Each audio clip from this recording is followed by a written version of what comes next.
प्यारे बच्चों, अब हम अध्याय 3 के अगले आर्टिकल की बात करते हैं। एक एक्सरसाइज फिनिश हो चुकी है, उसमें हमने जो रैखिक युग्म थे समीकरणों के, उनके बीजगणितीय रूप और ज्यामितीय रूप की चर्चा की थी एक्सरसाइज 3.1 में। अब जो अगला आर्टिकल है वो क्या है हमारा, रैखिक समीकरण युग्म का ग्राफी विधि से हल ज्ञात करना। हल का मतलब है x और y के मान ज्ञात करना, यानी जो चर दिए गए हैं उन चरों का मान ज्ञात करना। तो देखिए, हम सभी जानते हैं कि जो रैखिक समीकरण होते हैं वो हमेशा एक सरल रेखा को व्यक्त करते हैं। और हमने क्लास 9 में सरल रेखा पढ़ी है, तो मैं पहले सरल रेखा से रिलेटेड अब यहां से शुरू कर रहा हूं। इस आर्टिकल को कुछ लिखना भी पड़ेगा मुझे। तो देखिए, दो सरल रेखाएं बेटा, देखिए दो सरल रेखाएं, इनकी कंडीशन क्या है, दो सरल रेखाएं क्या क्या कर सकती हैं, या तो एक दूसरे को काट सकती हैं या पैरेलल हो सकती हैं। यानी मान लो ये दो रेखाएं हैं, या तो वो इस तरीके से जा रही हैं, यहाँ से जा रही हैं, या यहाँ से जा रही हैं, या बिल्कुल यहाँ पर नहीं, या तो वो एक दूसरे को काटेंगी या बिल्कुल पैरेलल होंगी ट्रेन की पटरियों की तरह, वो कभी नहीं काटेंगी, या फिर वो संपाती होंगी एक के ऊपर दूसरी। संपाती भी होती है, 3 प्रकार की कंडीशन आती हैं। तो देखिए, दो सरल रेखाएं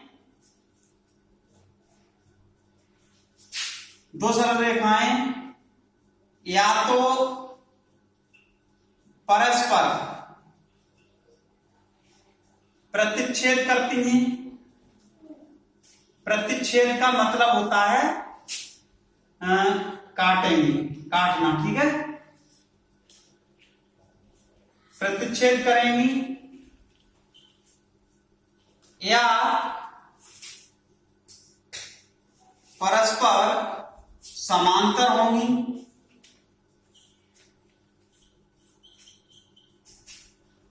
या संपाती होंगी। 3 कंडीशन मैंने बताई हुई है अभी तुम लोगों को, संपाती होंगी, ठीक है। कोई भी दो रेखाएं दी गई हैं, मान लो एक रेखा ये है, दूसरी ये तो हो गया इनका परस्पर प्रतिच्छेद करना या काटना। एक चीज और बता, दो रेखाएं परस्पर केवल एक और एक ही बिंदु पर काट सकती, दो बिंदुओं पर नहीं काटेंगी। दूसरी कंडीशन होती है दोनों रेखाएं परस्पर पैरेलल हों, वो कभी नहीं काटेंगी एक दूसरे को। तीसरी कंडीशन ये होती है कि कोई भी रेखा अगर दी गई है तो उसी रेखा पर दूसरी रेखा हो हमारी, यानी एक परस्पर वो संपाती हो, एक के ऊपर दूसरी रेखा हो, ठीक है।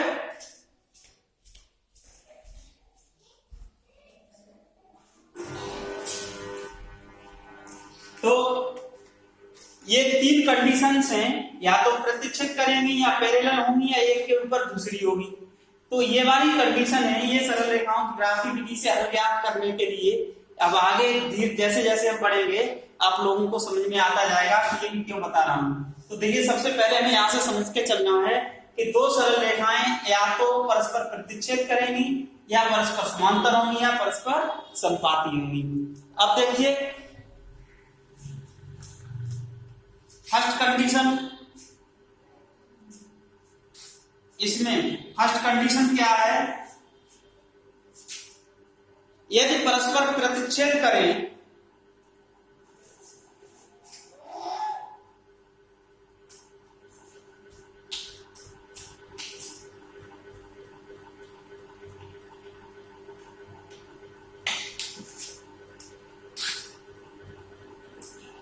यदि परस्पर प्रतिच्छेद करें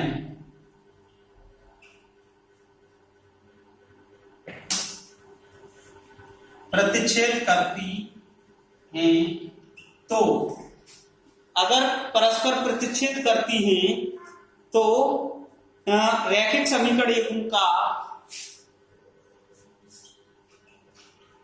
रैखिक समीकरण युग्म का, भाई दो रेखाएं हम खींचेंगे किससे, जो समीकरण युग्म दिया गया होगा उससे, ठीक है। अब वो अगर परस्पर प्रतिच्छेद करती हैं, ये कंडीशन होती है, यदि परस्पर प्रतिच्छेदित करती है तो रैखिक समीकरण युग्म का एक अद्वितीय हल, हम ऐसे कर सकते हैं, का एक अद्वितीय सार प्राप्त होता है। एक अद्वितीय हल प्राप्त होता अगर प्रतिच्छेदित करती है तो एक हल प्राप्त होगा, हमें अद्वितीय हल प्राप्त होगा। यानी एक और केवल एक ही क्यों प्राप्त होगा, ये मैं पहले बता चुका हूं कि जो दो सरल रेखाएं होती हैं वो केवल और केवल एक ही बिंदु पर प्रतिच्छेदित कर सकती हैं, दो बिंदुओं पर नहीं काटेंगी आपस में। परस्पर प्रतिच्छेद दो बिंदुओं पर नहीं करेंगी। जब एक ही पर कटेंगी तो एक ही कोई जब एक ही चीज होती है तो उसे हम कहते हैं अद्वितीय। अद्वितीय का मतलब होता है एक और केवल एक। जैसे हम बात करते हैं ब्रह्मांड में सूर्य कितने हैं, एक है, तो सूर्य अद्वितीय है, चंद्रमा अद्वितीय है, पृथ्वी अद्वितीय है। तो इस प्रकार की भारत में वर्तमान प्रधानमंत्री एक ही है, प्रधानमंत्री बात कर रहा हूं एक ही, तो अद्वितीय है। तो देखिए यदि परस्पर प्रतिच्छेद करती तो रैखिक समीकरण युग्म का एक अद्वितीय हल प्राप्त होता है तथा यह हल किससे प्राप्त होता है,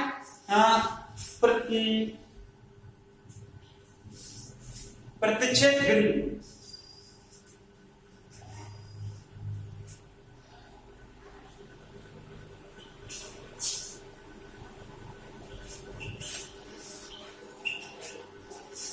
दोनों रेखाओं का प्रतिच्छेद बिंदु होता है।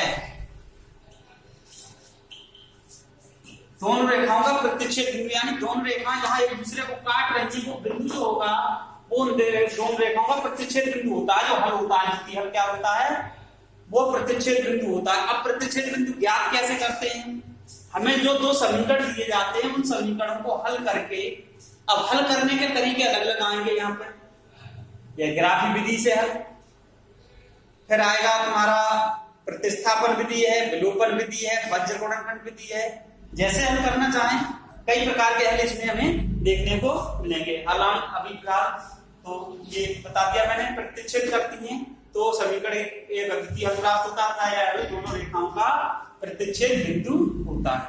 अब अगली कंडीशन क्या है, सेकंड कंडीशन है यदि परस्पर समांतर हो, यदि परस्पर कैसी हो, समांतर हो।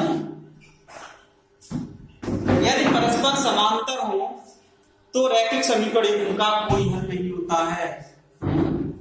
तो रैखिक समीकरण युग्म का कोई हल नहीं होता है। युग्म का हल नहीं होगा, समझ में आ रहा है। जो रैखिक समीकरण युग्म है उसका कोई हल इसलिए नहीं होगा कि जब ये दूसरे के समांतर है तो इनमें x और y के ऐसे कोई मान नहीं होंगे जो इस समीकरण को, पहले समीकरण को और दूसरे समीकरण, युग्म का मतलब जोड़े में दो समीकरण आएंगे जो दोनों समीकरणों को एक साथ संतुष्ट करें। तो इसलिए रैखिक समीकरण युग्म का कोई हल नहीं होगा अगर ये परस्पर पैरेलल नहीं, तो x और y के ऐसे कोई मान होंगे ही नहीं जो दोनों रेखाओं पर स्थित हो जाएं एक साथ। ठीक है, अब बात आती है परस्पर संपाती हो। तीसरी कंडीशन, अगर परस्पर संपाती हो यानी एक के ऊपर ही दूसरी रेखा है तो उन रेखाओं के समीकरण भी रैखिक युग्म के जो समीकरण होंगे वो सेम होंगे। फिर कैसे होंगे,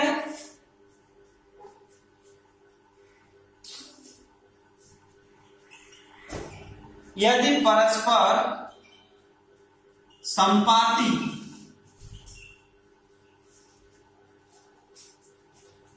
हैं तो रैखिक समीकरण युग्म का के अपरिमित रूप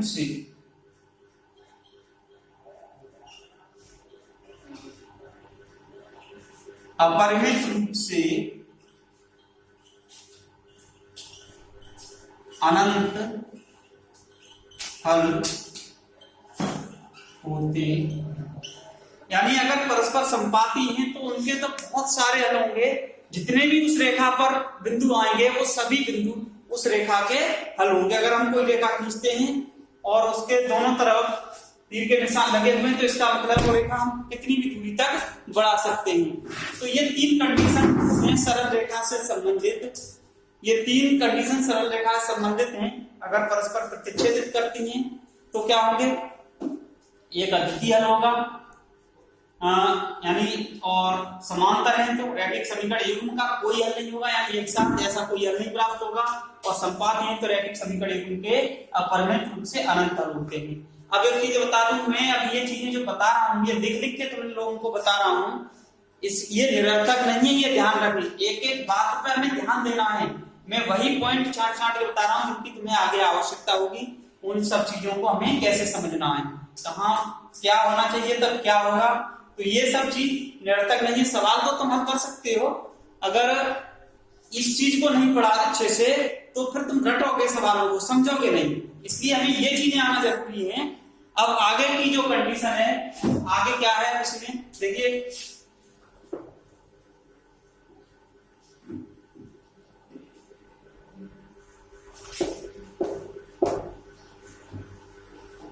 रैखिक समीकरण युग्म, अब ये संगत कब होंगे और असंगत कब होंगे, उसके लिए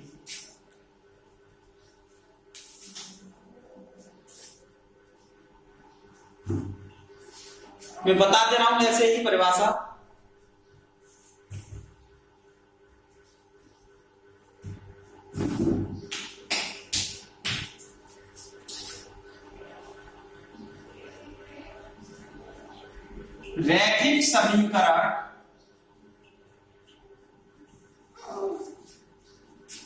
रैखिक समीकरण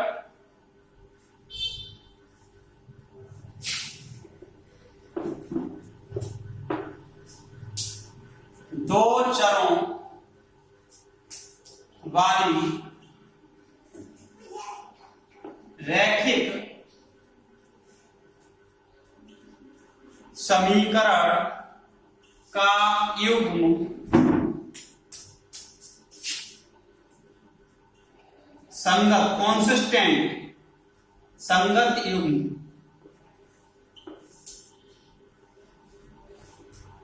होता है यदि, कब होगा ये ध्यान रखें, रैखिक समीकरण संगत युग्म होता है या कहलाता है यदि युग्म का कम से कम एक हल हो, यदि युग्म का कम से कम एक हल हो। कुछ ऐसे रैखिक समीकरण युग्म भी होंगे जिनका कोई हल हमें प्राप्त ही नहीं होगा, तो वो असंगत युग्म में आएंगे। ये दो चरों वाली रैखिक समीकरण का युग्म संगत युग्म होता है यदि युग्म का कम से कम एक हल हो, यानी उसका हल प्राप्त हो रहा है। दूसरी कंडीशन,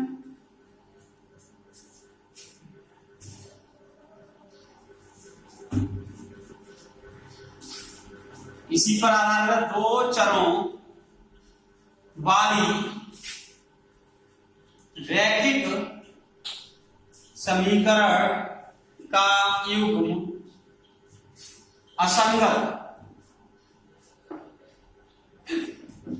असंगत युग्म होता है यदि, असंगत युग्म होता है यदि युग्म का कोई हल न हो, यानी अगर कोई हल नहीं प्राप्त होता है तो असंगत युग्म कहलाएगा। दो प्रकार हो गए, अब एक और होता है आश्रित। ये कंडीशन किसमें आएगी, अगर दो चरों वाले रैखिक युग्म दिया है उनकी जो रेखाएं हम खींचेंगे वो प्रतिच्छेद करती हैं तो ये वाली कंडीशन होगी। अगर परस्पर समांतर हैं तो असंगत युग्म होगा, ये निश्चित है। और दो रेखाएं परस्पर समांतर कब होती हैं, उनमें केवल कांस्टेंट का अंतर हो यानी अचर का अंतर होता है तब। तो अभी मैं बता रहा हूं, आगे आएगी ये सभी चीज।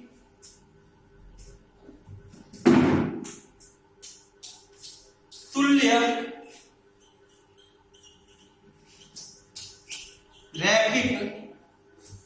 समीकरण तुल्य रैखिक समीकरण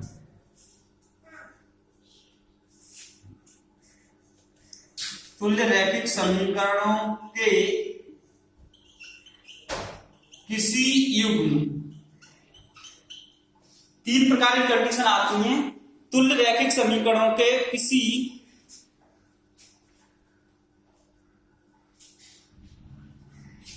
युग्म के अपरिमित रूप से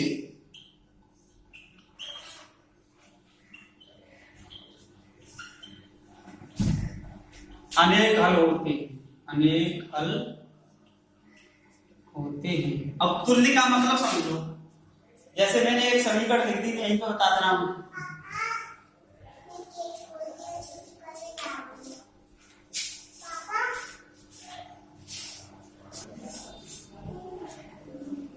तो देखिए हम क्या बात कर रहे हैं, तुल्य रैखिक समीकरणों के किसी युग्म के अपरिमित रूप से अनेक हल होते हैं। वो तुल्य समीकरण कैसे होते हैं, जैसे मैंने लिख दिया 3x + 2y = 6, और दूसरा समीकरण लिख दिया मैंने 6x + 4y = 12।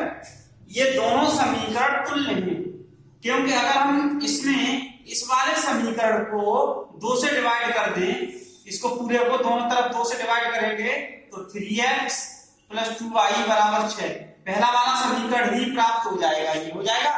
तो ये वाले जो दोनों समीकरण हैं, ये समीकरण कैसे कहलाएंगे, तुल्य रैखिक समीकरण कहलाते हैं। तो ये इनके जो हल होते हैं वो किसी युग्म के अपरिमित रूप से अनेक हल होते हैं तुल्य रैखिक समीकरणों के, ठीक है। अपरिमित, इनके द्वारा जो रेखा दिखती है वही रेखाएं संपाती होती है, ये ध्यान रखना, एक के ऊपर दूसरी वो संपाती रेखाएं होती हैं। तो अब इसमें आगे क्या है, तुल्य वाले में इस युग्म के 2 चरों वाले रैखिक समीकरणों का, तो ऐसे जो युग्म होते हैं उन्हें क्या कहते हैं, इस युग्म को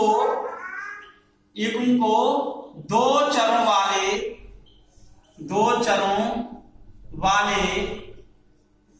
इस युग्म को 2 चरों वाले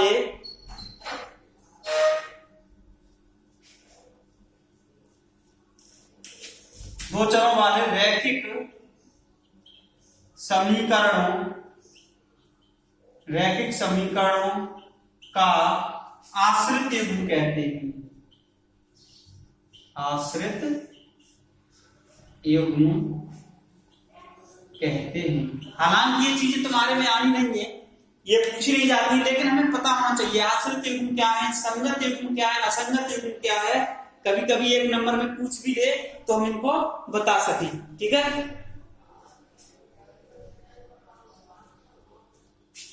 और आश्रित युग्म को सदैव संगत माना जाता है, ये ध्यान रखिए, क्योंकि अपरिमित रूप से अनेक हल होते हैं। और संगत युग्म की परिभाषा क्या है, कम से कम एक हल हो, इसके तो अपरिमित हल होते हैं, इसलिए इसके आश्रित युग्म जितने भी होते हैं वो सभी संगत युग्म में आते हैं।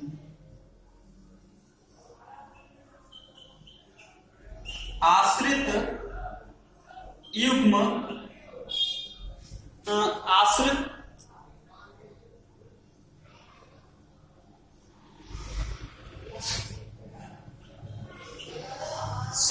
आश्रित युग्म को सदैव संगत माना जाता है, सदैव संगत माना जाता है।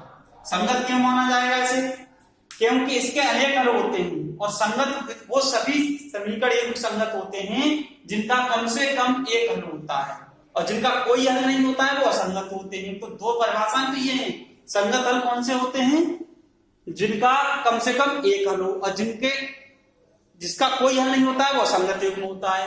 अब तुल्य रैखिक समीकरणों के अपरिमित रूप से अनेक हल होते हैं, इसलिए इन समीकरणों को आश्रित युग्म कहते हैं। आश्रित युग्म जितने भी होते हैं वो सभी संगत माने जाते हैं। अब थोड़ी सी बात और बची है इसमें, जो थ्योरेटिकल है तुम्हारी, उसको और बता देता हूं मैं। देखिए अब हमें कुछ देखना है इसमें, रैखिक समीकरण युग्म के लिए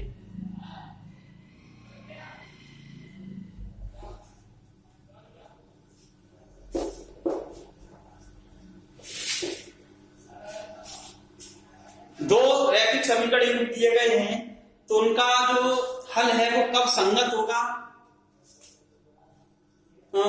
रैखिक समीकरण इनका एक हल कब होगा, कोई हल नहीं होगा, या अपरिमित रूप से अनेक हल होंगे।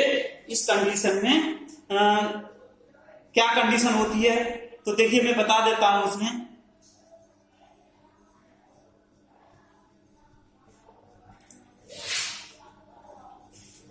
क्या है?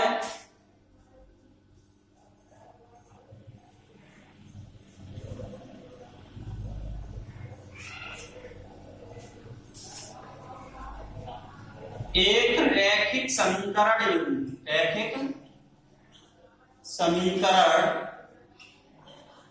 युग्म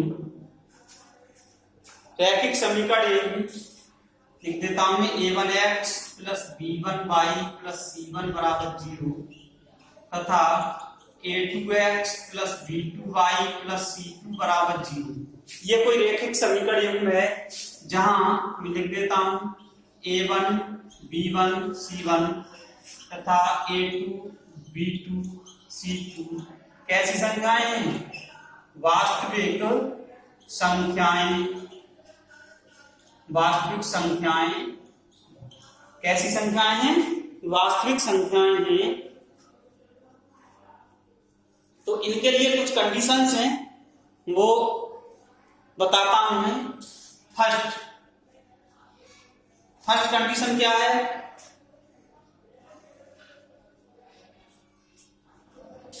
अगर इस समीकरण का केवल एक हल है, या अद्वितीय हल है, समीकरण युग्म परस्पर प्रतिच्छेदित करेगा। मैं पूरी बात लिखूंगा तीनों में। समीकरण को शॉर्ट में लिख देता हूं, ठीक है। समीकरण युग्म परस्पर प्रतिच्छेद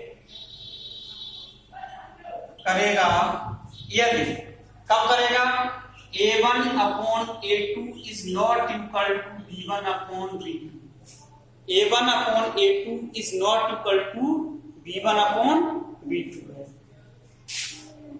करेगा यदि ये, तथा यहीं पर लिख देता हूं इस स्थिति में क्या होगा? एक समीकरण युग्म का अद्वितीय हल होता है। इस स्थिति में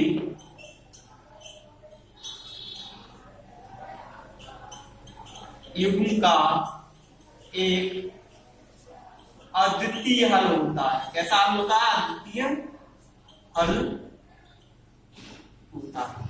यानी ये कंडीशन अगर पैदा हो रही है a1 upon a2 is not equal to b1 upon b2, तो समीकरण युग्म क्या करेगा? परस्पर पहले तो प्रतिच्छेदित करेगा, ठीक है, निश्चित रूप से प्रतिच्छेदित करेगा, तभी तो इसका एक अद्वितीय हल होगा।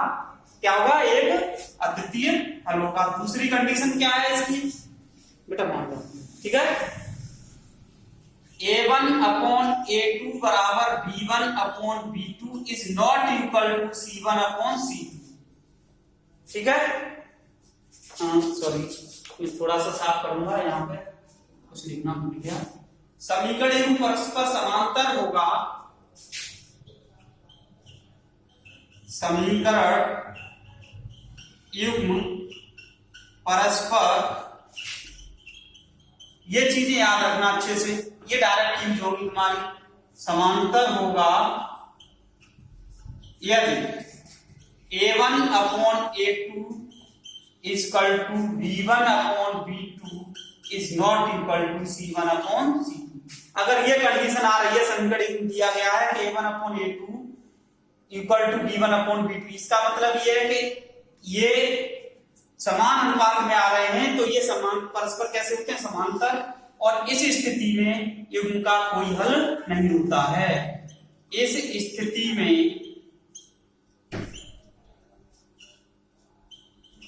युग्म का कोई हल नहीं होगा, कोई हल नहीं होगा।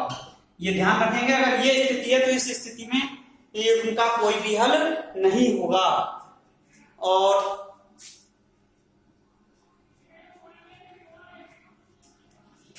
तीसरी कंडीशन है इसमें, देखता हूं, तीसरी कंडीशन क्या है बेटे, देखिए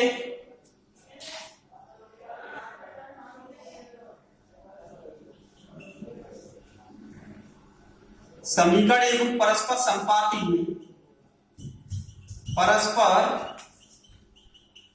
संपाती है तो एवं परस्पर संपाती कब होगा, a1/a2 बराबर b1/b2 बराबर c1/c2। तीनों भी समान अनुपात में आ रहे हो तो ये परस्पर कैसे होंगे, संपाती होंगे। तो इस स्थिति में क्या होता है, इस स्थिति में अपरिमित रूप से अनेक हल होते हैं, अनेक हल। ये कंडीशन याद रखनी है हमें आगे के क्वेश्चंस को सॉल्व करने के लिए, ये बहुत मस्ट है। तो ये इतनी जो था, इसके अपरिमित रूप से अनेक हल होते हैं अगर परस्पर संपाती है तो ये कंडीशन होगी। परस्पर संपाती होंगी, यदि ऐसे लिख दे रहा हूं, परस्पर संपाती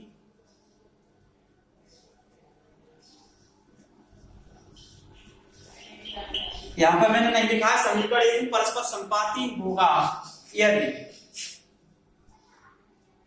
परस्पर संपाती होगा यदि a1/a2 बराबर b1/b2 बराबर c1/c2। इस स्थिति में समीकरण के अपरिमित रूप से अनंत हल होते हैं या अनेक हल होते हैं, ये समझ लें। अब ये जो मैंने आज बेसिक बताया है हम लोगों के लिए, ये पूरा बेसिक हो गया अगली एक्सरसाइज के लिए। तो इसको आप पहले पढ़ें, एक बार नहीं, दो बार नहीं, 3 बार वीडियो को देखें और समझ लें। उसके बाद में अगली अब एक्सरसाइज के सवाल तब बताऊंगा। तो आज के वीडियो में इतना ही काफी है। धन्यवाद, आगे के वीडियो में फिर मिलते हैं।